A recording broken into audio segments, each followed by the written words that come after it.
Yes, reka mbasuhuze kandi mbifurize gukomeza kugubwa neza. Ejo tariki 21 z'ukwezi kwa karindwi nibwo uwo bita buri nguni ndetse na buri kantu bari babiri abanyarwenya bamamaye ndetse bagakundwa n'abantu benshi, bari bamenyereye kuvuga ku bantu ku byago byagiye biba ku bandi bakaza bakaba ariyo nkuru batangaza, ariko ku munsi w'ejo kuri iyi tariki ibintu byarahindutse, abavugaga basigara aribo bari kuvugwa, ariko umwe muri bo niwe ugomba gukurikiranwaho iki cyaha. Iki cyaha buri kantu yakoze, ndaje nkubwire ibihano biteganywa kuri iki cyaha mu gihe urukiko rwaruhamije neza uyu musore kino cyaha, kugira ngo mwumve ubukana bwacyo n'abandi muteganya kubikora cyangwa se mwateganyaga kubijyamo mwumve ibihano bibategereje, bityo bibahe kuba mwahinduka.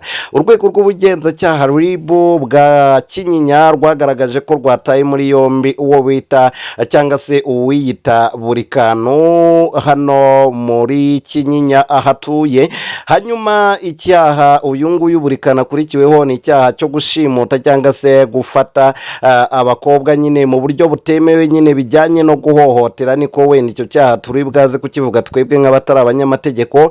Iki cyaha rero tugenekereje itegeko icyo rivuga kuri kino cyaha kijyanye no gushimuta, ndetse hari n'ibindi byinshi yakoreye muri iki cyaha bizakomeza kugenda byegekwa kuri dosiye ye mu gihe cyo kuburana kwe cyangwa mu gihe yaba agejejwe mu rukiko. Uyu musore ushobora kumva utwo tuntu ari utuntu tworoshye, ariko ukibaza ngo ese gufungirana umuntu cyangwa gutya byavuyemo icyaha kigeze he cyangwa gikomeye gute ku buryo umuntu yagifungirwa akakizira. Iki cyaha nagira ngo nkubwire ko gihabwa igihano kitarengeje imyaka 5, imyaka 5 uri muri gereza uzira kuba wafungiranye abantu. Iyi story rero ari kuzira yagenze kugira ngo tuze kumva n'ibyaha biyirimo. Ni ukuvuga ngo uwo bita buri kantu abakobwa bamuhamagaye bamubwira ko bagiye kuza bakiga ku mishinga ndetse akanabasapotinga mu bijyanye n'ibiganiro bazajya bashyira kuri YouTube channel cyangwa se ku mbuga nkoranyambaga zabo.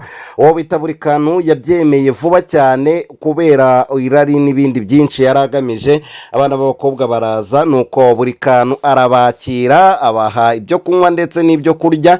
Amasaha ageze buri kantu abyira umwe muri abo bakobwa ati ngwino mu cyumba noneho dupanga umushinga. Nta kindi yaragamije uretse kumusambanya. Icyo gihe umukobwa yahise abitera ijisho arabibona, aramubwira ati ntabwo ibyo byo bishoboka, twaje kuganira kuri iyi bije, mbwira uko bimeze ubundi ngire gutya nsohoke nawe cyangwa nimba bidakunda.